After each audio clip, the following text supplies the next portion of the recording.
Hey there, everybody. Welcome back to another episode of the FantasyPros Football Podcast. I'm your host, Dan Harris. You can find me on Twitter at DanHarris80. With me, of course, is Kyle Yates. You can find him on Twitter at KyleYNFL. Yates, how are you?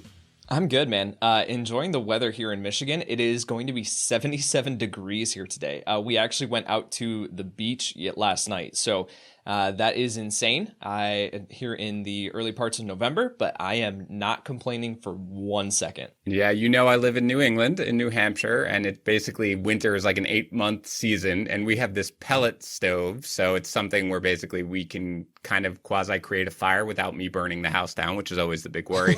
And legitimately, the debate is always, can we make it to October before starting it up? And it is November, and we have not even started up yet. I am loving it. I'm sure next week it's going to be like 20 degrees or whatever we're looking at. But for now, let's live it up. We've got a great guest. Today is our rest of season rankings, trade show, all that good stuff. Got a great guest. It's Brandon Funston. You can find him on Twitter at his name, Brandon Funston. He's over at The Athletic. Brandon, how you doing? Thanks for joining us. I'm doing good up here in the Pacific Northwest where frigid temperatures are not our concern at this time of the year. It is the rain, and I just looked at my 10-day weather forecast, which shows Wednesday is the only day in the next 10 that won't be raining. So I'm trying to decide what I'll be doing on Wednesday, but I'm certainly going to have to try to make an opportunity out of it.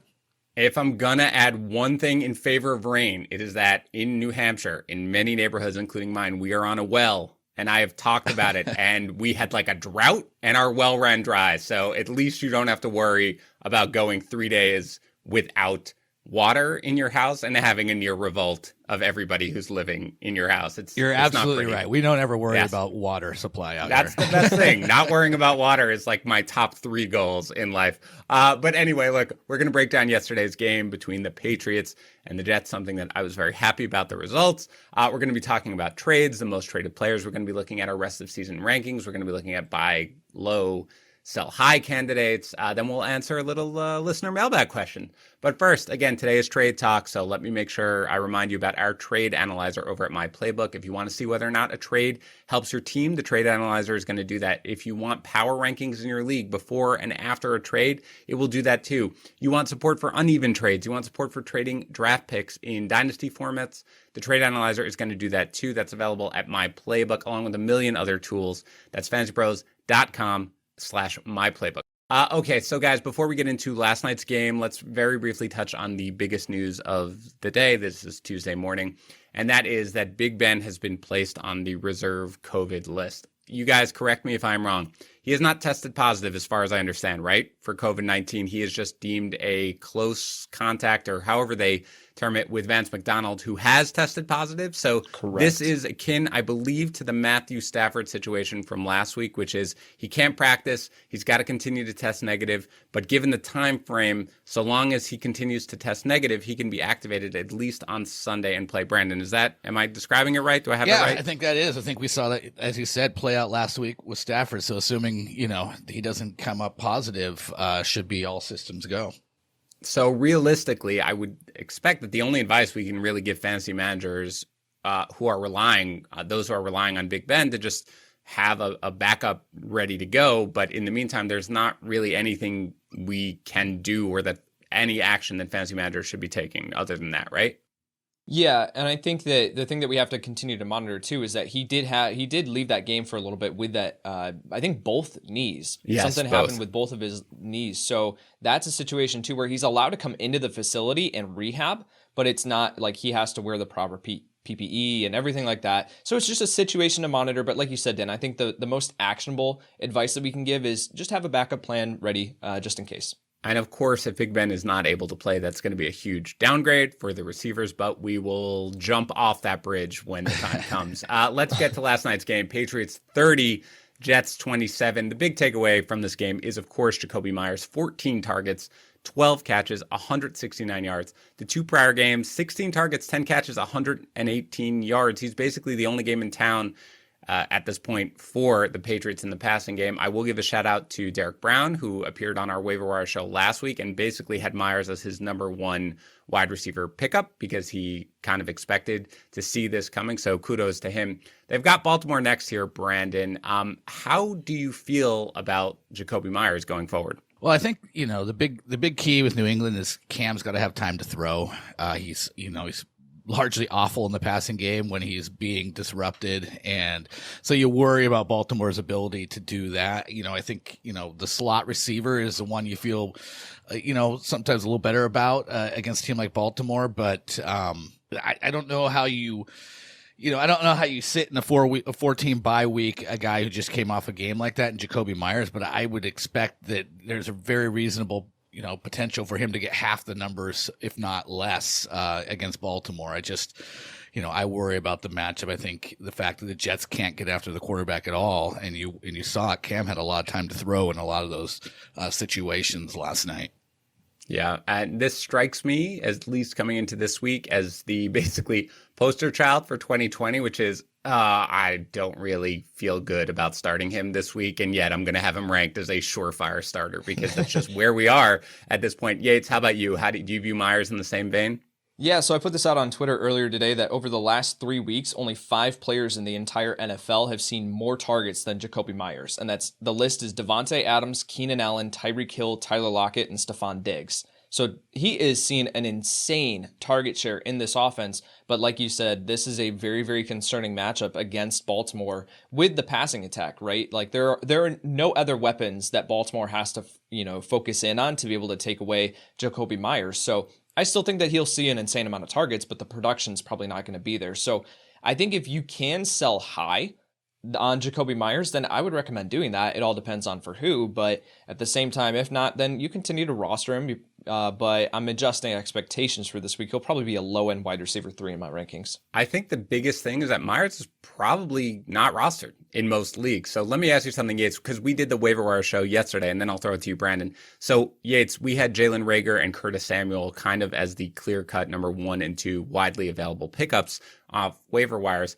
Where would Meyers slot in? Would he be ahead of Samuel, behind Samuel? Where does he slot in? No, he's going to be behind Samuel. And I think that a strategy that you could deploy here is to, let someone else pick up Jakobi Meyers, start him this next week, and then, adjust your the owner who picked him up will probably be disappointed because it's a tough matchup, and then might drop him, next week. So then at that point, you might be able to go pick up Jakobi Meyers again moving forward. So that's a risky strategy, but I'm not going to go super crazy with Fab and try to go get him because of this tough matchup here in Baltimore. How about you, Brandon? I mean, if you're looking at waiver wires, because a lot of leagues, and a couple of I'm in as well, they don't have waivers run until Wednesday night, which, by the way, I think is probably the right way to do it. If he's available, Jakobi Meyers, where would he rank, generally speaking? Would he be a top priority pickup for you? We talked again about Jalen Reagor or Curtis Samuel that we would both prefer. How about you? Yeah, I think I'm definitely in on Curtis Samuel 1. I think the Meyers versus Reagor thing is a little bit more of something I'd have to consider, but I am worried about New England's schedule upcoming with like, Baltimore and the Browns who can get after the quarterback as well. I think there could be some missteps here for Cam and in connection then with Jakobi Meyers. But I think Curtis Samuel, Joe Brady, and they understand that this guy is like, a complete hybrid Percy Harvin type. And I think they're utilizing him a lot more in that way than Ron Rivera ever did. And I think the nice thing about it is with those jet sweeps and those, those short passes where you can get him space, he's a lot more matchup proof for that reason. So Samuel for me is number 1 with a bullet. All right, let's get to the running game. Damien Harris, 14 for 71 on the ground, looked pretty good, but he does leave late after that big hit. I haven't heard too much about him yet. Rex Burkhead, meanwhile, does find the end zone, 12 for 56, also looks pretty good. Of course, Cam Newton scores 2 rushing touchdowns. Sony Michel is on his way back. So Harris ran well here. He looked like he might be slowly getting into that circle of trust. But Brandon, how do you feel about this New England running game right now? Yeah, there's no such thing as a circle of trust with the New England running game, right? It's frustrating because they can actually run the ball, and it would be nice to kind of consolidate the touches back there into just even 2 guys would be great. But that's not the world we've lived in for a long time. So yeah, I'm concerned about Damien Harris. The and I own him in a few leagues, and it's like the chest injury comes at a terrible time with Sonny Michel coming back, and you kind of felt like Damien Harris could at least be the leading ball carrier, although there was a bit of a hot hand situation last night with Rex Burkhead. So it's just the same old in terms of a headache for fantasy GMs out there. Yeah, Yates, you agree? You off Harris a little bit here? Yeah, I've over the past several years, I've said like I downgrade every New England Patriots running back in my rankings just because, like if they're there 2 rounds later in ADP, I'll take them. But where they're being drafted, I'm not going to take them there. And it's a strategy that's worked out for me. So this is just kind of a situation that, man, it's a mess to try to figure out week in and week out. And we can say that with a lot of other backfields. This one's probably the messiest, though.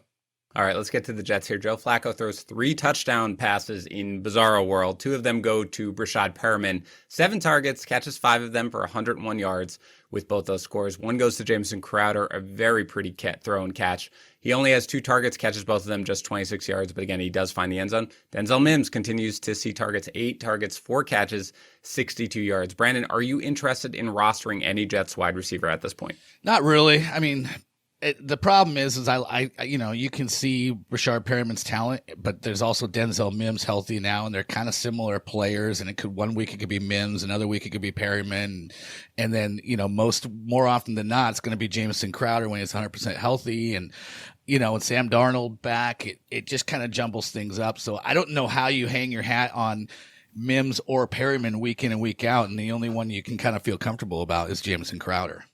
Do you feel okay about Jamison Crowder again? Because, he had missed time with injury. He wasn't in, it seemed like they were easing him back a little bit in this one. He wasn't in the entire game. He played the fewest snaps of the wide receivers and only 2 targets. Do you still feel confident in starting him? Yeah, I do. And, there's going to be better matchups for him. He's going to be healthier, and we've seen what he can do when he's healthy this year and last year. I mean, I think Jamison Crowder, we know who he is when he's healthy. When when it's not just an overly tough matchup, I think you feel good about just plugging him in there as your wide receiver 3 or a flex.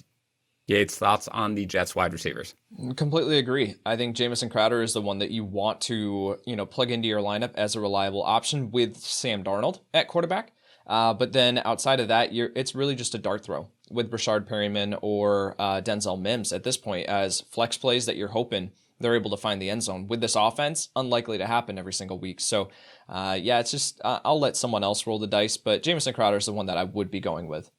All right, let's get to the most traded players. Again, we fantasy managers import their leagues and their teams into our My Playbook feature, fantasypros.com/myplaybook, and I'm able to look at the players that have been traded the most over any given time period. So what I've done is I have looked at the most traded players since week 9 ended. So this is just now, it's ended. We're looking forward. These are the most traded players. Then you can see popular searches for trades that people are looking at making, not even in my playbook, just at fantasypros.com/trade. So I'll read off a couple of those. As Yates knows by this point, some of them get pretty wild. But anyway, we will look at those. Let's start with Antonio Brown, one of the most traded players. Terrible game for the Bucs on Sunday night, just absolutely preposterously terrible. He did play 39 snaps, Brown, a little shy of both Mike Evans and Chris Godwin on Sunday night. 5 targets, 3 catches, 31 yards. You can assume that this is probably the low point for the Bucs offense that we saw on Sunday night. But how do you value Antonio Brown going forward, Brandon?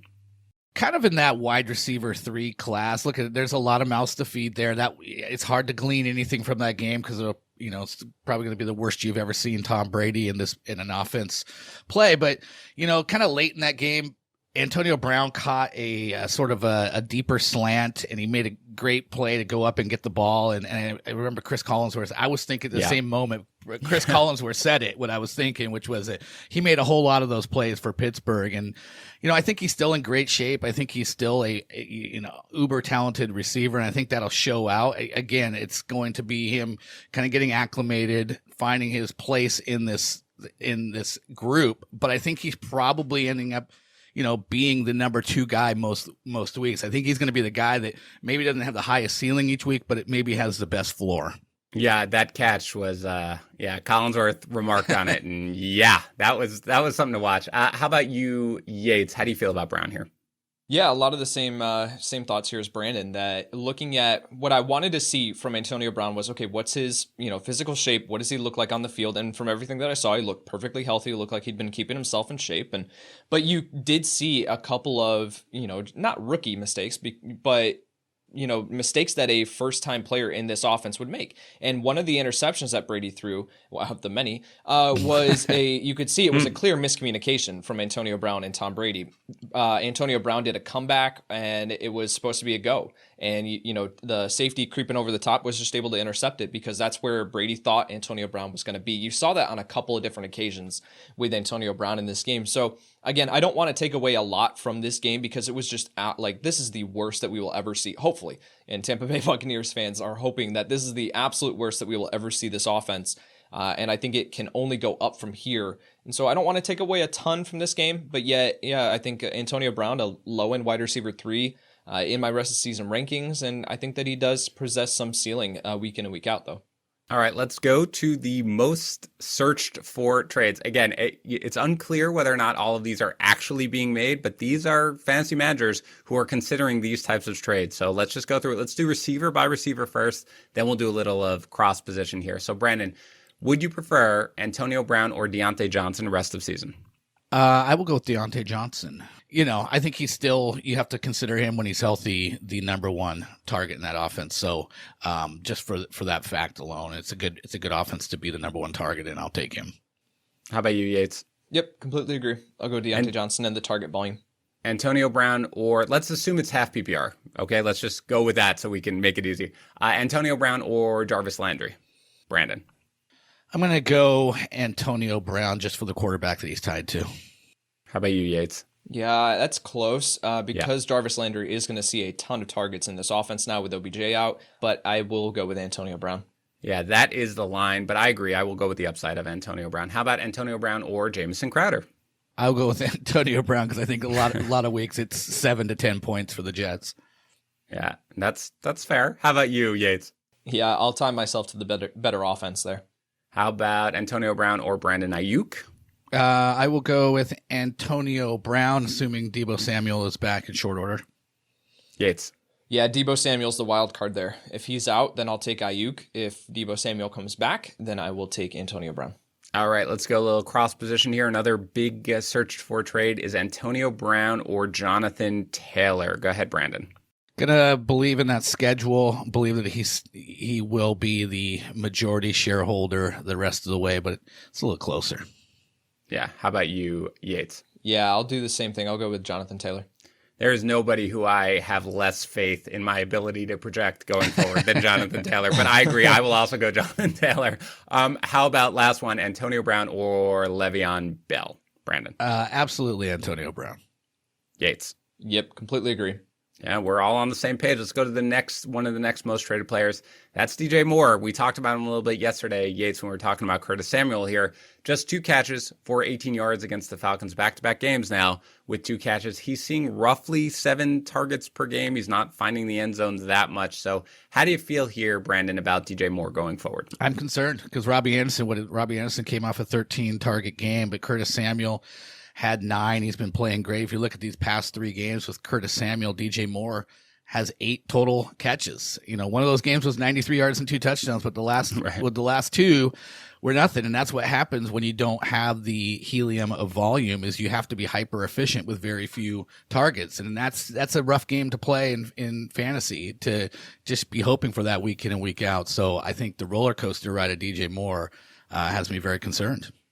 How about you, Yates? I mean, I'm just an echo chamber here for Brandon. He's making some great points. I completely agree that, if you're not getting the volume and you're now the wide receiver 3 in an offense that isn't necessarily a super pass happy offense, right? So if you're not getting a ton of volume, then you are rolling the dice with him finding the end zone, which he historically has not done, or then being super efficient with his touches, and that is just not a game that I'm willing to play. So I've got him at wide receiver 31 in my rest of season ranking, so I still think that he can be rolled out there as a low-end wide receiver 3. The matchup plays a role in that, but I'm definitely concerned.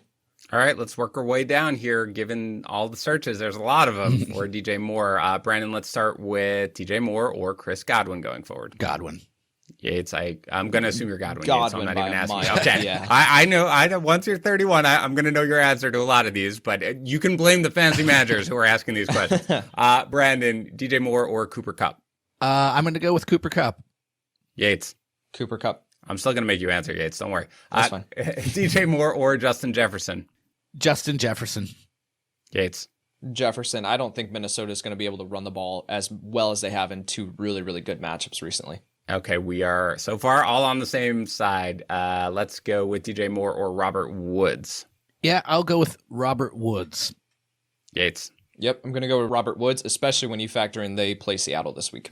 Okay, we talked about Jarvis Landry. DJ Moore or Jarvis Landry, Brandon? Ooh, that's a good one. I might just go slightly DJ Moore here. Okay. Yates.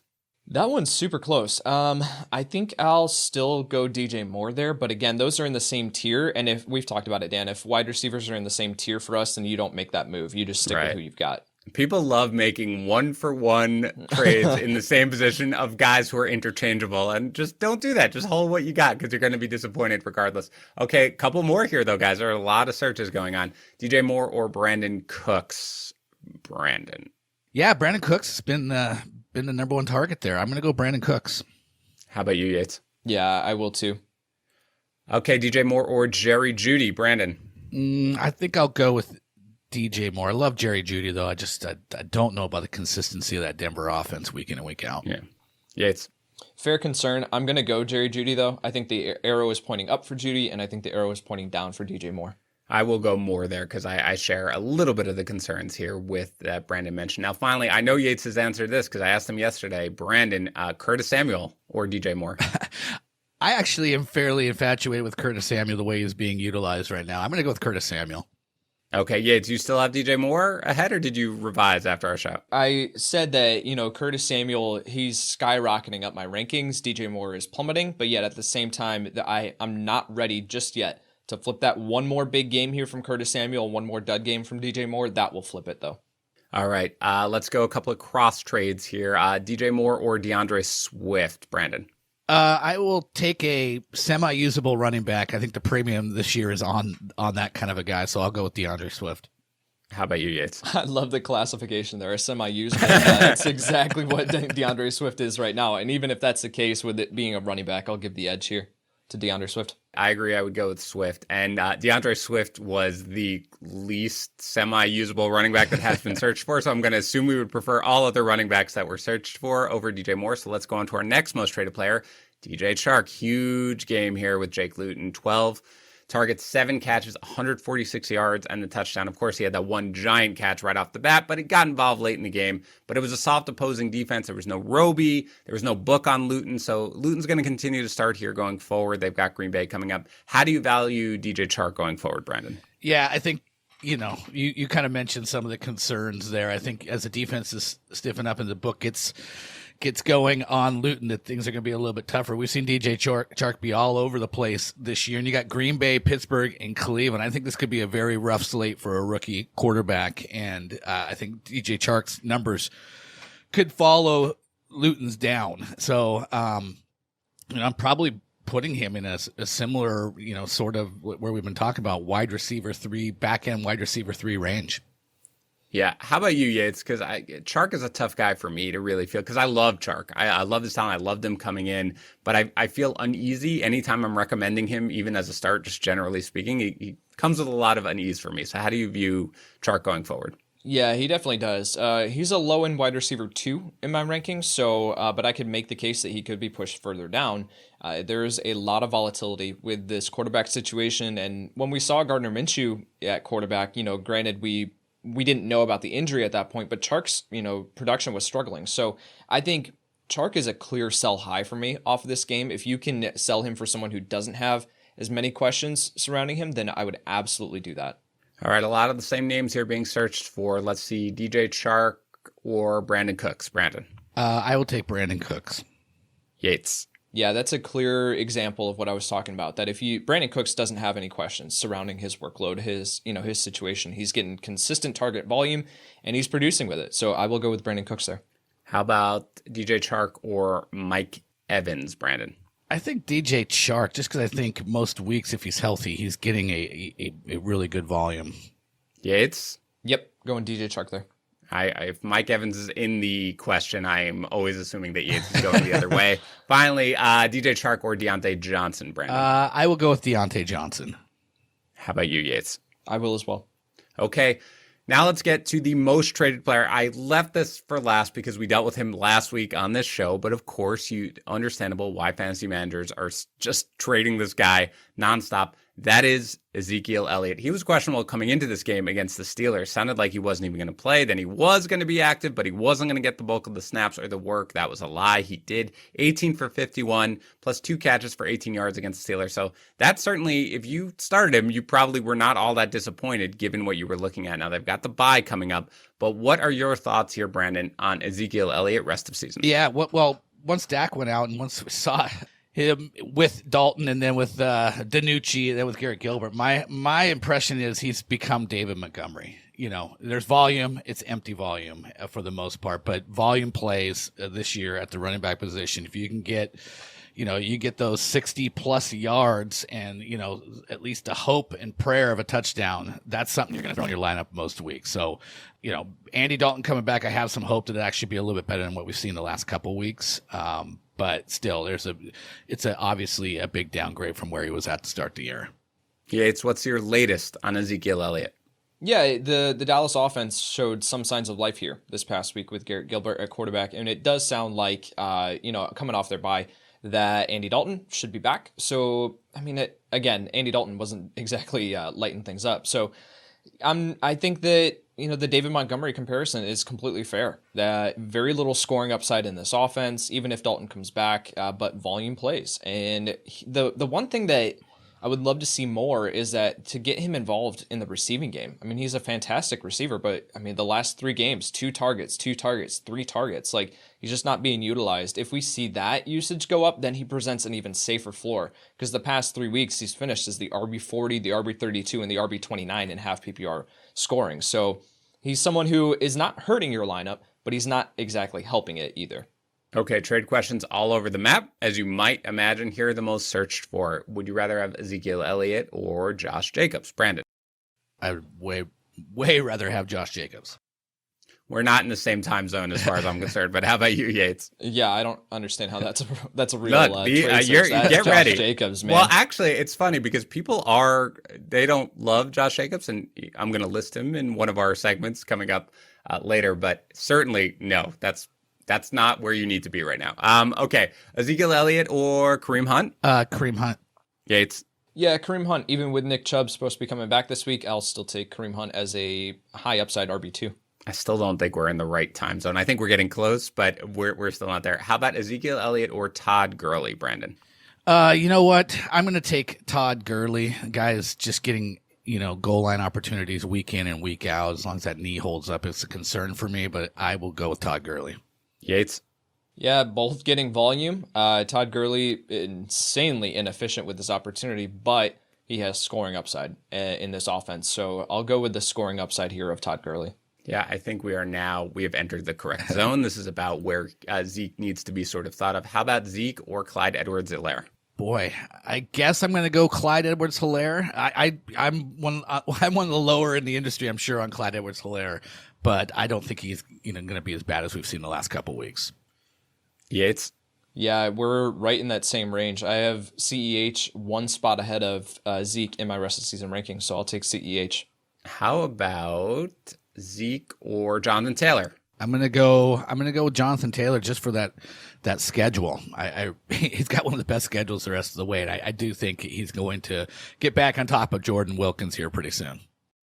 Yeah, just so you know, like legitimately the Jonathan Taylor versus Jordan Wilkins is a huge debate. Yates and I are on the same side, basically, but Tags is constantly talking about Jordan Wilkins, and Yates and I are like, we do not want any of this. It's going to be Jonathan Taylor eventually, we hope. How about you, Yates? Who do you prefer there?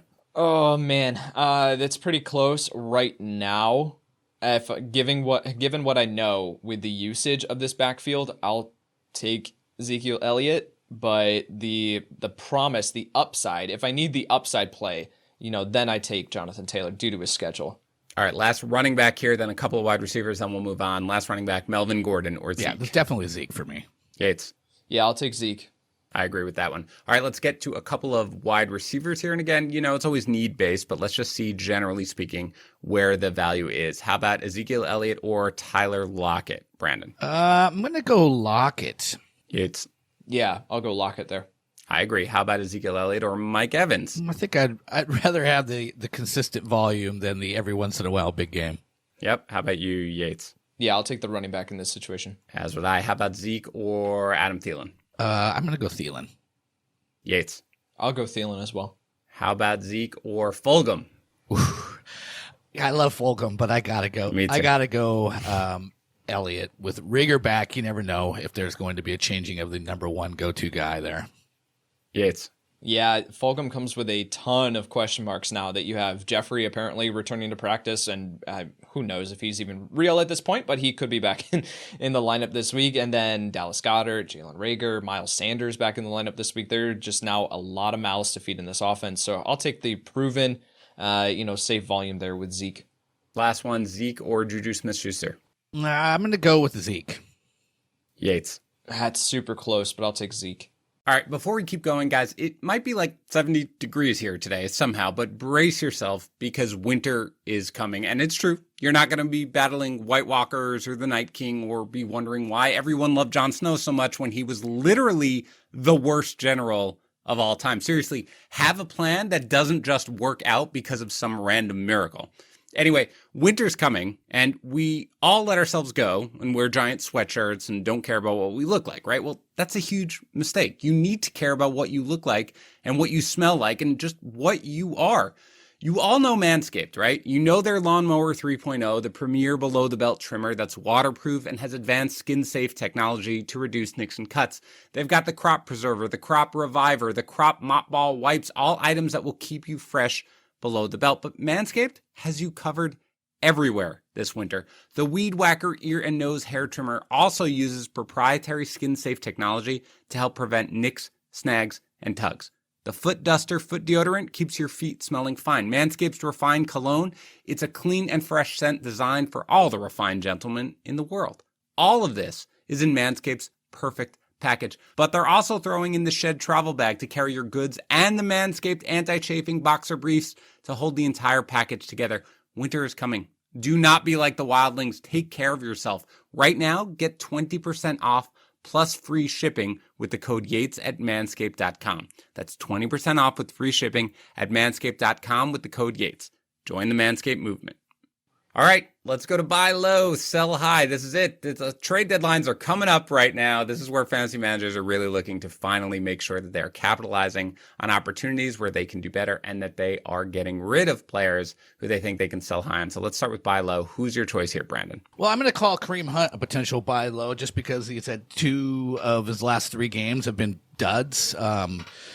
Because he's went on the bye and because Nick Chubb is coming back. And I just think all those things could lower a price on a guy who was been just as good with Nick Chubb as he's been without. Was averaging 15 touches in the first 3 games of the year when Chubb was healthy and was doing great. And you look at the schedule, it's one of the easiest for running backs going forward. So just looking around at some of the deals just to see if that, proved out as such that he was getting, drawing, lower value than I think he should in trades. And I've seen, just the ones that I hunted down. I saw a 1-for-1 for Kenyon Drake. I saw, 1-for-1 for Robbie Anderson, a 1-for-1 for Chase Claypool.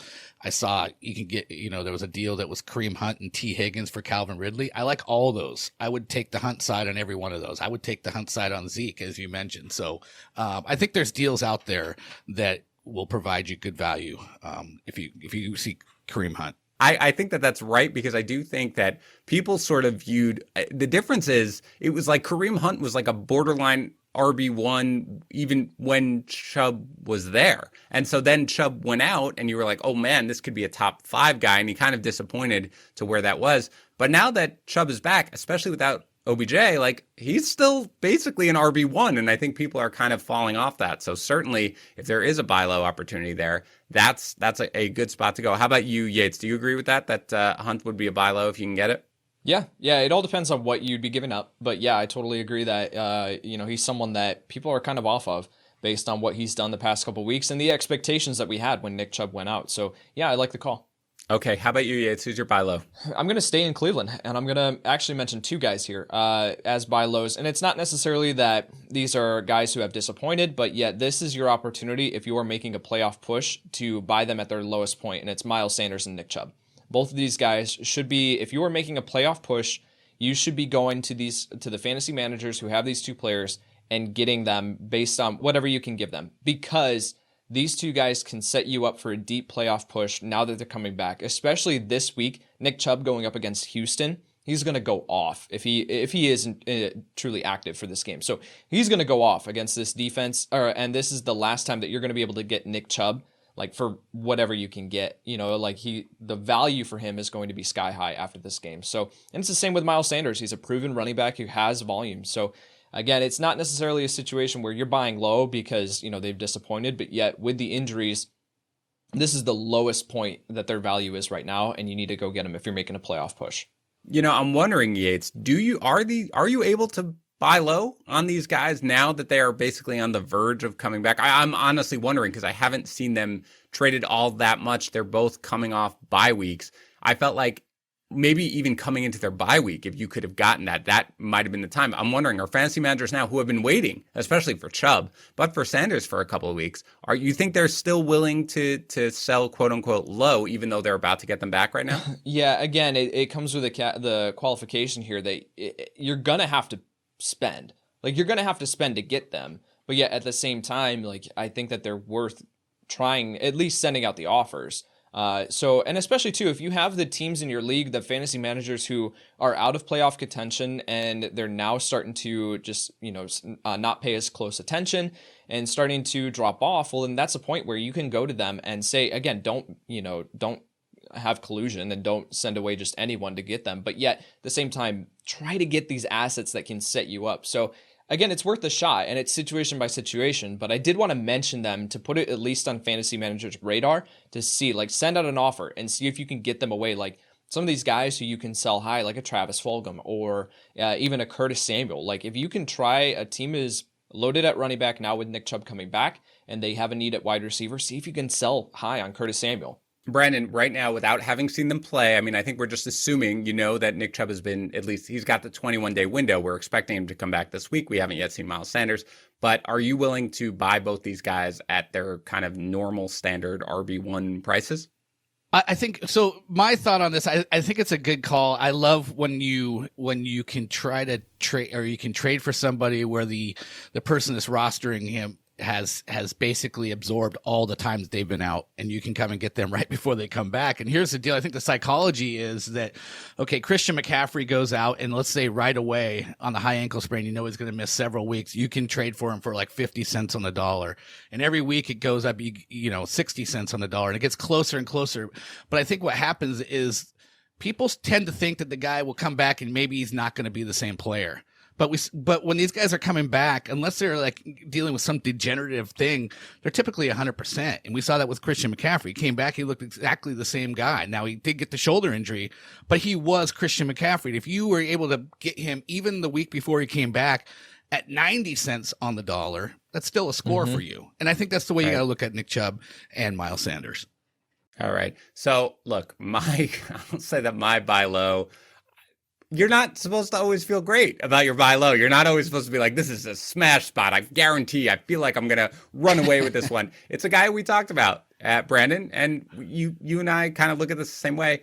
It's Jonathan Taylor. And I get it's certainly possible that this is not going to work out. Okay. If he fumbles again, you saw he fumbled and that was basically it for him. He got one touch coming up, but the schedule, and this is a league winning play here for you. Yeah. If Taylor, right? If they're not, the Colts have playoff aspirations. They're not going to get there with Phillip Rivers throwing the ball. And I'm sorry, but they're not going to get there with Jordan Wilkins getting the majority of the touches. At some point, Taylor we are all hoping Yates, you and I talk about it. Give him the ball 20 times. See what, I know it has been disappointing. I know it looks like he runs into his offensive line every single time. I know he had fumble problems in college, but at this point, give him the ball. See if he can wear down a defense. And Brandon, you mentioned it with the schedule. Tennessee on Thursday, Green Bay, Tennessee, Houston, Las Vegas, Houston. Like, this is a guy who can legitimately win you your league. And while people like us are sitting there viewing it, Tags, very smart guy, like super sharp. Tags is off Jonathan Taylor. He's done. There are going to be managers out there who are willing to sell him for probably like sub RB2 prices at this point because they don't feel confident starting him. And I would absolutely take my shot on this and see if I could buy low. Can I assume, based on the discussions that we've had on this podcast, that you guys are both with me on a buy low situation for Jonathan Taylor? Start with Brandon. Yeah, I think if people are just out on him, and I'm sure people that have had him rostered all year are just extremely frustrated, and that is just a bias that you could want to take advantage of. But the schedule is going to be a great deodorant here, and he was actually running well until just these last couple of weeks. He came out the bye, and things have kind of went awry, but he's a number 41 pick overall. It's basically the running back equivalent of being a first rounder these days, right? So I believe in, draft capital. Jordan Wilkins has been a guy that they've had at the back end of their depth chart for years. If they were so sold on him, I don't think they go out and use a pick on Jonathan Taylor. Look, I like Jordan Wilkins. I think he's an excellent NFL backup. But I don't, you draft Jonathan Taylor to be your running back of the future. I think ultimately that's going to have to bubble up and down the stretch here, and you get a bunch of soft matchups, and we see Jonathan Taylor's sub 4.4 speed get a chance to be, showcased a couple times on some big plays, and suddenly they're going to be like, you know what? Big plays are what kind of make the world go round in the NFL on offenses, and we need to have this guy out here a little bit more.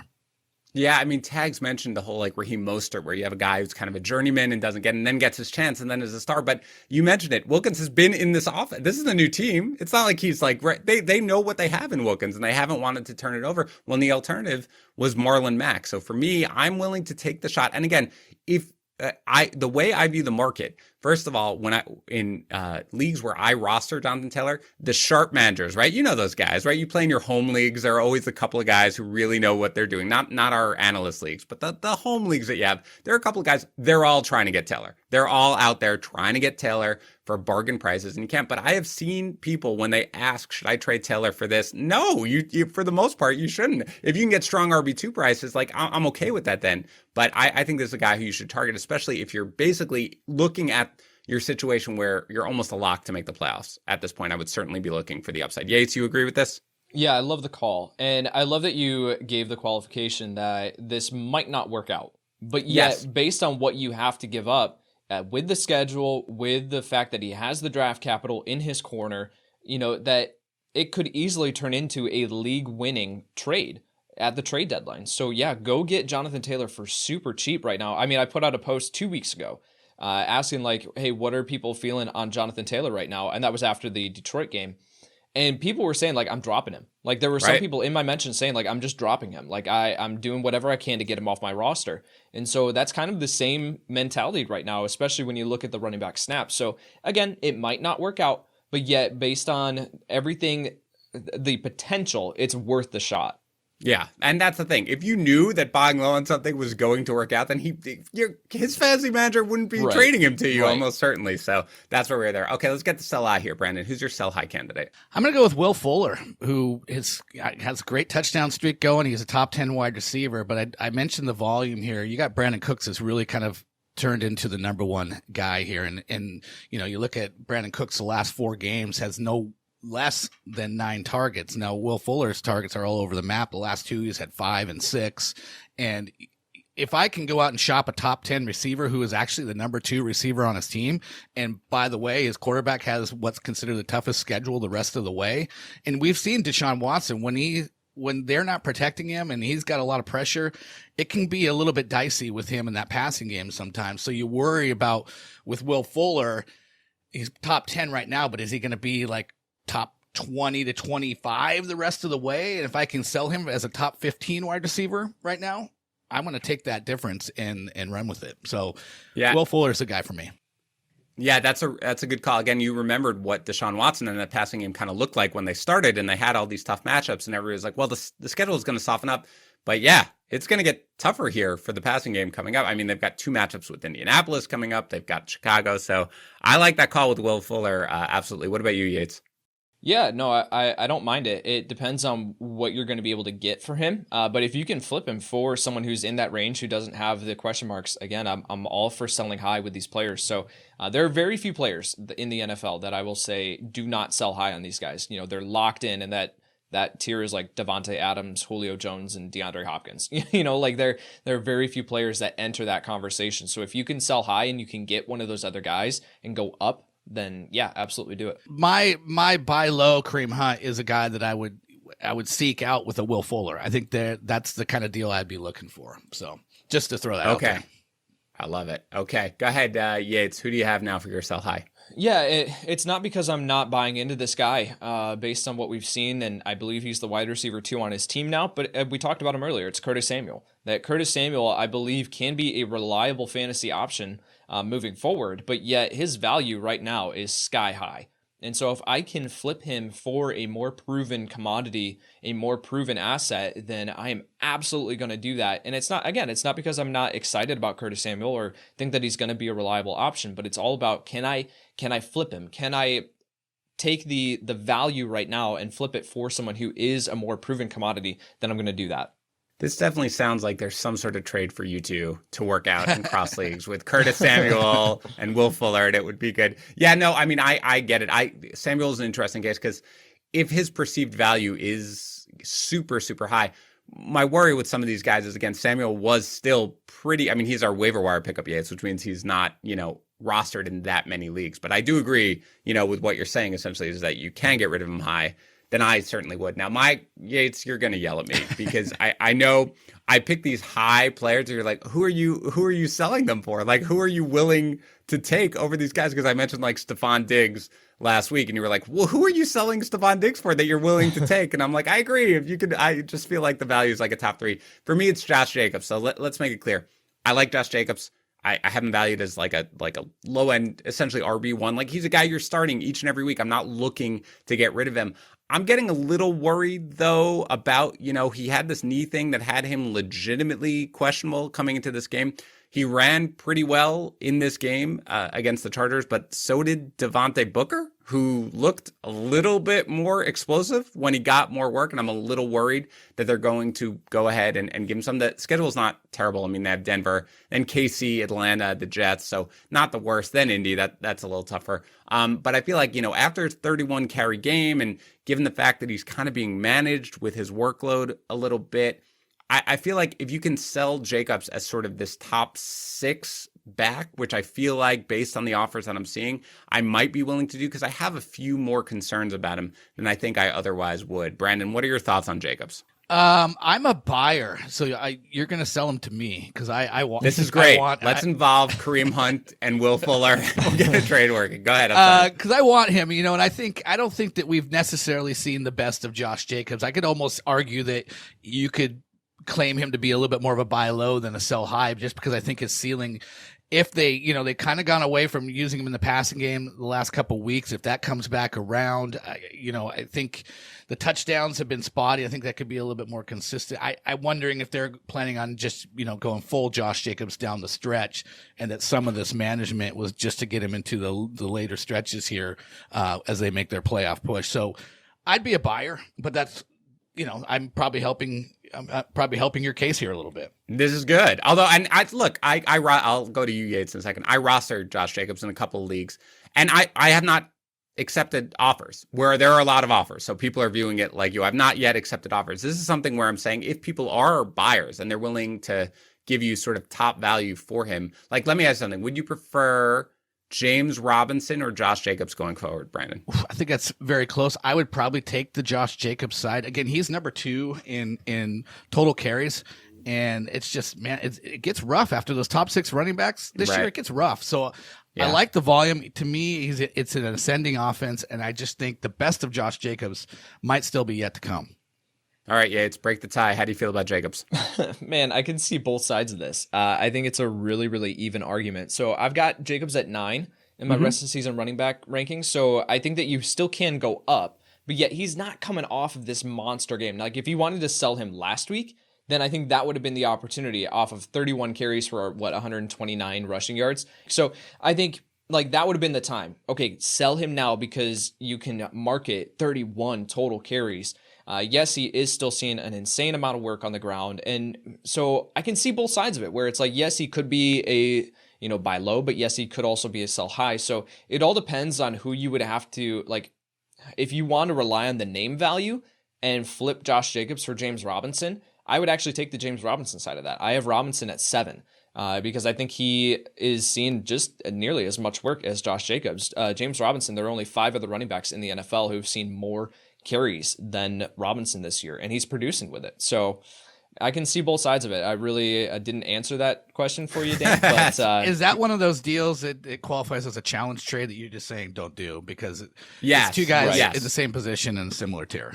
100%. And I think that that's really what it comes down to. I also prefer James Robinson to Josh Jacobs, as I mentioned, but I wouldn't do a 1-for-1 either way though, because I'm just not doing the 1-for-1. But I do think that that's sort of, in terms of listing him as a buy low, I think that the majority of fantasy managers would probably prefer Jacobs just because of the name value. Robinson doesn't get the respect he deserves probably anyway, but regardless. And so I think if you can value him sort of at that mold, then there are deals to be made based on that. That's sort of what I think. But again, Jacobs is my 10th running back going forward. So this is like not sell by any means. Again, I will reiterate, it is sell high. All right, let's get to some rest of season risers and fallers. We can move pretty quickly here, but give me a riser for you from last week into this week. Nick Chubb. For me, Yep. He still had a little bit of, there was uncertainty whether or not he was going to be coming back.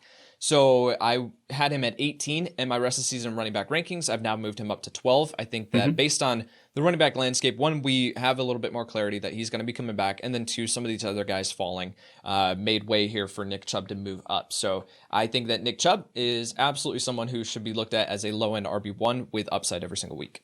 Yeah, I have moved all the guys who are dealing with injuries just as they get closer, generally speaking, and especially Chubb and Miles Sanders, who go right back into RB1 territory where they were sitting in RB2 for rest of season. Also, Raheem Mostert, who might be back. He is also vaulting. Joe Mixon, too.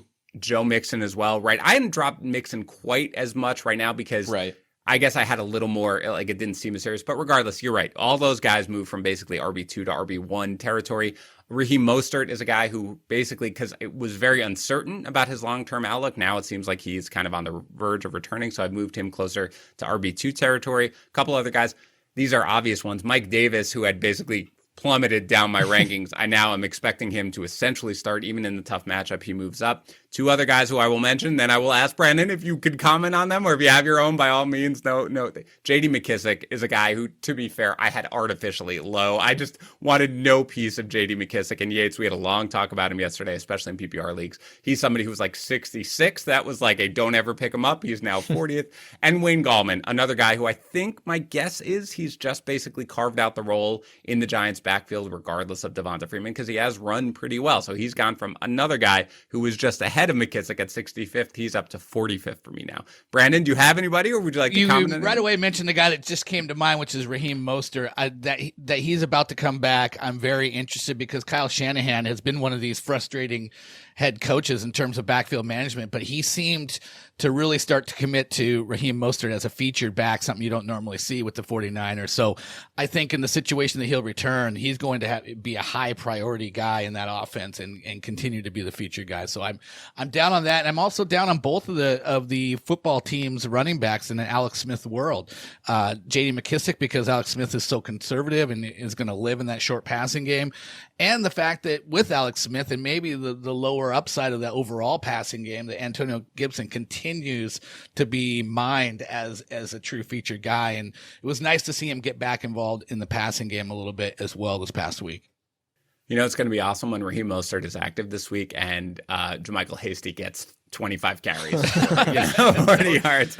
It's going to be some Kyle Shanahan shenanigans. Okay, running back faller. I will go here to Yates, then for Brandon to start, and you can list somebody off afterwards if you want. Yates, who's a running back faller for you rest of the season? It's not due to his injury. It's just based on the offense. This is the week that I was finally like, okay, the Bears offense is going absolutely nowhere. I was holding out a sliver of hope for David Montgomery, but this offense is one of the worst, if not the worst, in the NFL.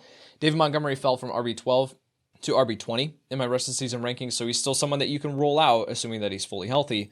But I mean, he's not. My voice just cracked real bad there. But good. He's not as involved in the passing game as he has been recently. So that's concerning. That was what was giving him that safe floor week in and week out, and that's not there anymore. So David Montgomery's fallen down my rankings. Yeah, a guy for me who's fallen a little bit is Todd Gurley. And again, he scored another touchdown this past weekend. But I've had him pretty high in my rest of season rankings just because, again, he had such a solid schedule for all those weeks. And it started ending. Now he's got the bye. Then he's got New Orleans 2 out of the following 3 weeks. He's still an RB2 for me for sure, but I basically had him at 13, which was pretty artificially high, mainly because you were getting the schedule. He's down to 17, maybe 18 for me once I do the fun sweep. Still a guy who you're going out there and starting because he's getting the volume, even if he's inefficient, but he is somebody who's falling down mostly with the schedule. Brandon, you have a name? You want to comment on either one of those? I think I would just, I'm going to do my rest of season rankings this week, and somebody like Devin Singletary is just going to be dive bombing down. Is a guy that had 34 yards in a game in which they put up over 40 points. And you look at his playoff schedule: San Francisco, Pittsburgh, and Denver, and he's really, I think Zach Moss is basically taking over there in a matter of speaking. You're hoping that he can have some value still in the passing game, but again, you just played Seattle and you got 3 catches for 33 yards. That's kind of rough. So Singletary is a guy that I'm just going to probably end up burying. Yeah, he continues to fall down mine as well. Let's go to a wide receiver riser. Yates, start us off. Who do you have somebody who's risen this week in your rest of season rankings? It's definitely Curtis Samuel.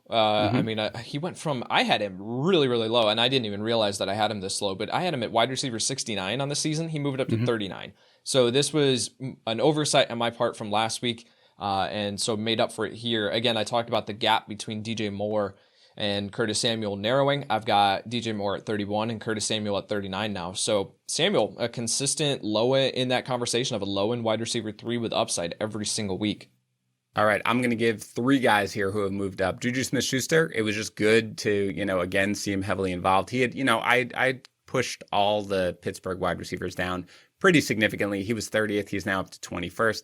Keenan Allen, who didn't have that much to rise, but I talked about it with tags on the Sunday recap show. I had him 10th in my rest of season rankings in half PPR formats. He's now 6th just because there's just no reason to doubt him at this point. He's a guy who's so locked in there with guaranteed solid wide receiver 1 value that I felt the need to even point out that I'm pushing him even higher. And Amari Cooper, tags had sort of teased me about how low I had dropped every single Dallas wide receiver. I agree it had been a little artificially low considering that the quarterback play, Andy Dalton coming back, or whoever you want to have right now who's not named Ben DiNucci, I moved him from 35 to 26. Still a wide receiver 3, but rather than a low-end one, a high-end one. So, Brandon, anybody on your radar here? Well, Curtis Samuel, definitely. He popped to mind. Deebo Samuel. Let's go with Samuels across the board. Yes. Deebo Samuel coming back. Sort of kind of growing some affinity for Sterling Shepard just because the schedule upcoming, I know he has a bye week in week 11, but you get Cincinnati and Seattle right after that. And he's been, getting 8+ targets. So he's someone that's interesting in moving up for me. And then Jakobi Meyers. The volume has just been incredible. So there you go. All right, Yates, wide receiver faller. Marquise Brown. Going from wide receiver 31 in my rest of season rankings to wide receiver 36. So he's still in that wide receiver 3 conversation, but based on everything we've seen from this passing game this year, you cannot be confident plugging in Marquise Brown as anything more than a low end wide receiver 3 in your weekly, lineup. So yeah, it just has not looked good for the Ravens offense, and he's not providing those huge blow up games. It's just been mostly like a low floor every single week. So he's one of those guys who's hurting your lineup more than he is helping it. Yeah, he has been slowly creeping down my rankings every week because just the volume isn't there, and it just doesn't look like it's going to happen for really anyone right now in the Baltimore passing game. For me, both Vikings wide receivers, just because I do think, I realize that the schedule does get tougher for Dalvin Cook, but I do think this is what they want to do, and the volume isn't going to be there. And I had been reluctant to move Thielen down. Thielen was pretty artificially high in my rankings. He was still 8th, so I moved him down to 16th, and Justin Jefferson was 24th. I moved him to 29th. And Darius Slayton is another guy. I like Shepard, right? He was a guy we basically got yelled at on Twitter for liking him, along with apparently every other entity. But I've moved him down. I was pretty high on him generally speaking, he was 31. He's now closer to 40 for me. So how about you, Brandon? Anybody come to mind? I'll just say the poor man's version of Marquise Brown is Henry Ruggs. And I think you just got to blow him off the map. There's been a lot of talk all year long about air yards. Oh, he's one of the leader in air yards. At some point, we're halfway through the season. Air yards got to pad the bottom line at some point. It's just not happening. And there's just too many games where Derek Carr just ignores him and ignores the wide receiver position in general. So the volume is just hasn't been there, and neither has the connection. And air yards be damned. I don't think you can even think about Henry Ruggs in a 12-team league right now as someone you could consider playing. But to be clear, to the extent you're playing in an air yards only fantasy league, you're good with Ruggs, right? You're good with him there? I am in air yards only, absolutely. I just want to make sure, because there are those weird managers out there who are playing like that. Okay, real quick, so we can get to a couple of listener questions. Yates, give me a QB riser for you this week. Cam Newton. I had dropped Cam Newton after the poor performances that we had seen a couple weeks ago, but now with his recent performances and that they're utilizing him on the ground, especially back at the goal line, I think that Cam Newton is back in the low-end QB1, high-end QB2 conversation. All right, for me, Justin Herbert, again, who was already 10th, he's moved up to 8th. And I did move up to Tagovailoa pretty significantly. He's still QB2 territory, but I had him at 25th. That was solid. That was a really fun game to watch. Yeah, it was really fun. Not if you had Arizona laying 4.5, though. So to 25th. I had him, I've moved him all the way up to 17th. He's still a QB2. He's not somebody who almost any week is going to be in the QB1, discussion for me. Right. But he's somebody who I did move up. Anybody on your list, Brandon, or you want to go to QB fall? Well, no, I mean, Tua was right there for me. I would definitely, he is the Tua that we thought he was when we saw that, instead of the game manager. So it was good to see that, throwing accurately and actually running around a little bit. I would throw Teddy Bridgewater in there as well. I love the emergence of Curtis Samuel. As long as Christian McCaffrey is not out for an extended period of time, I think Teddy's got a ton of weapons now, and the guys were making plays after plays after plays for him in that game last week, and you can see that just kind of being the thing going forward. How about you, Yates, for QB faller? Who do you got? Lamar Jackson just continues steadily, week after week, just continues to tick down my running or my that was That's fair. It's a fair QB Freudian rankings. slip. He found the end zone as a runner this past week, but man, it has not been pretty for Lamar Jackson he recently. Where'd he go? He's QB 10 now, so he's still someone that you start every single week, but yet, I mean, I haven't looked where he is now, but last week he was the QB 14 on the entire season. So hasn't been pretty here for Lamar Jackson, especially someone who people were drafting in the early part of the second round in some places. Brandon, I know you haven't done your rest of season rankings officially yet, but where do you think you'll have Lamar Jackson? I've typically will just do a top 50 and then the guys that were close. And then last week I did 2 weeks ago I did top 60. He won't be in my top 60, and and I'm ranking for a 1 QB league. He's maybe in the deeper section of the also rans. Wow. Yeah, this is crazy. I mean, I'm using the same answer there. He's the biggest faller on mine as well. Okay. Yeah, no, I mean, he certainly falls each and every week, and I was reluctant to do so, but yeah, you can't deny it at this point. For me, it's nobody exciting. It's just Matthew Stafford, who I basically had as a high-end QB2 who's just fallen further down. He's, obviously dealing with an injury, but he's also 18th right now from 14th. Let's go to a tight end riser. Yates, who do you got? Hayden Hurst, a slight rise from tight end 10 to tight end 7, just continues to be involved in this offense. So with the tight end landscape right now, I think that Hurst is a safe option week in and week out. And Tags and I were all about Hayden Hurst in the offseason, so it's really nice to see that he's getting to this point where he's a reliable option week in and week out. Yeah, I don't have anybody that's going crazy here. I moved Noah Fant a little bit up. I mean, not that Albert O's presence really did that much to it, but he's obviously out for the season. It was good to see him get back, even though he left that game for a little while. I think he, as Drew Lock throws more, even with all the weapons, I do like to see Fant involved. And Dallas Goedert, just again, they're past their bye. He's now got to be fully healthy at this point. I just expect him to be more like he was 10th. He's now 8th. So he's slowly moving up. Anybody you want to mention Brandon as a tight end riser? Goddard's my guy. I think he could legitimately be a top 5 tight end the rest of the year. We got him with his comeback game to get kind of back into the mix. And I think going forward is going to be a lot better for him. I'll throw out Evan Ingram too. Just week in and week out, the Giants are forcing the action his way. They are very adamant. It's clear about making him one of the centerpieces of the offense. You look at the last 3 weeks, it's been 9, 10, and 10 targets. It's been good numbers. So, I mean, Evan Ingram has to move up. All right. Tight end Fall or Yates? Mark Andrews. I'll go 3 for 4 here with the Baltimore Ravens offense. Mark Andrews, he fell from 3 to 6 for me. He's no longer someone who I can look at as a top 3 option every single week. He does have the huge potential week in and week out, but yet he comes with an extremely low floor with the way Jackson's looking recently. Yeah, for me, it's Jared Cook. I think this is much more about the fact that it's 2 things, really. As the other Saints weapons get healthier, as you know, Yates, he basically needs the touchdown to essentially be effective. So as the other weapons get healthier, I think those are going to be fewer and farther between. And also just generally that I feel better about guys like Hayden Hurst, like Noah Fant, like Dallas Goedert, generally just pushing him down. He's still 12th, so he's borderline startable for me. How about you, Brandon? Anybody on your mind? Yeah, I got to keep putting Hunter Henry another, lower rung on the ladder. Each week it's kind of just another one down.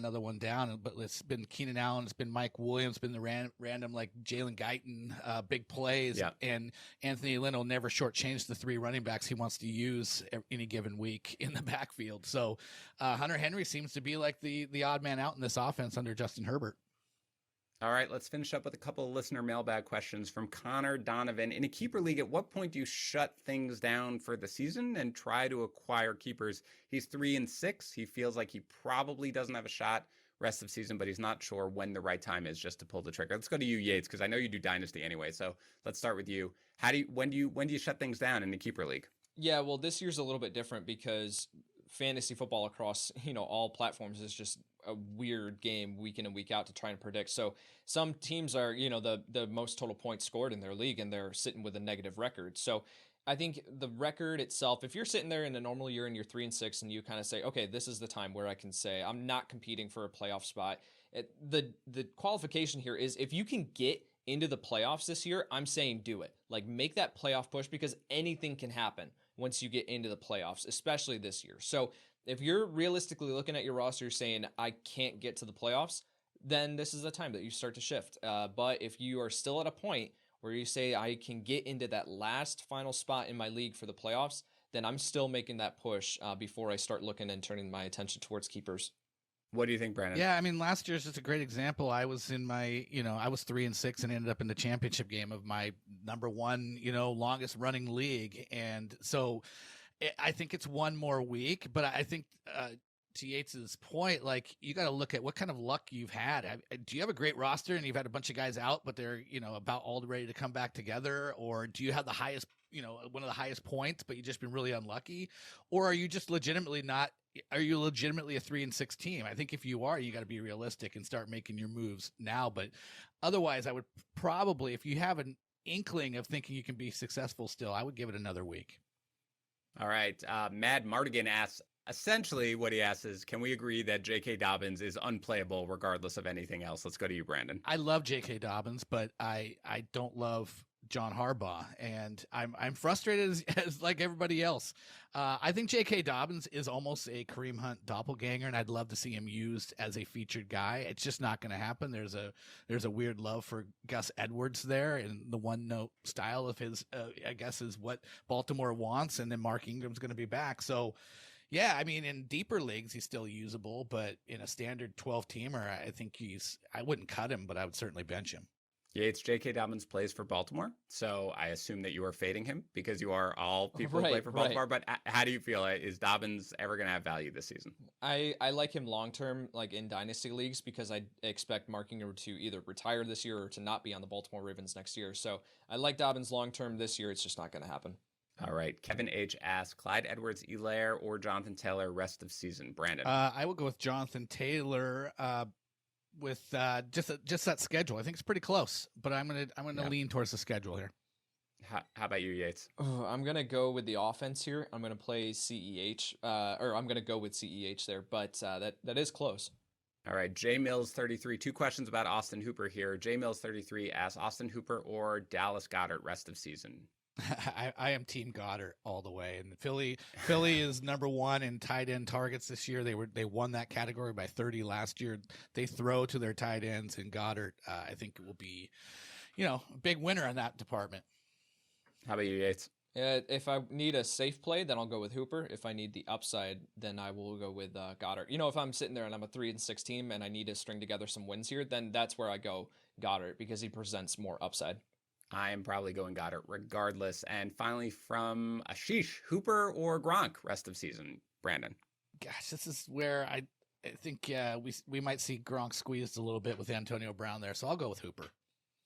How about you, Yates? I'll still go with Gronk, but that gap is closing.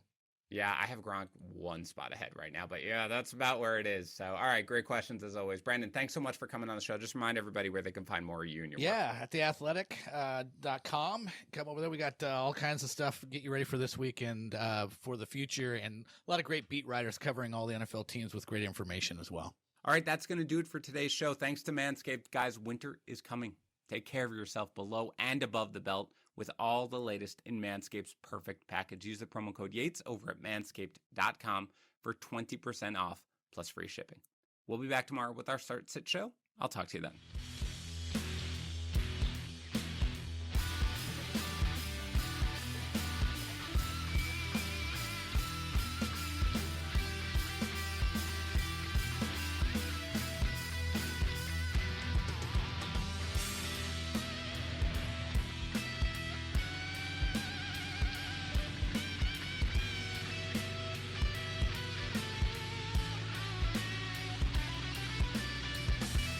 Thank you for tuning into the Fantasy Pros YouTube channel. Don't forget to tell us what you think in the comments section below.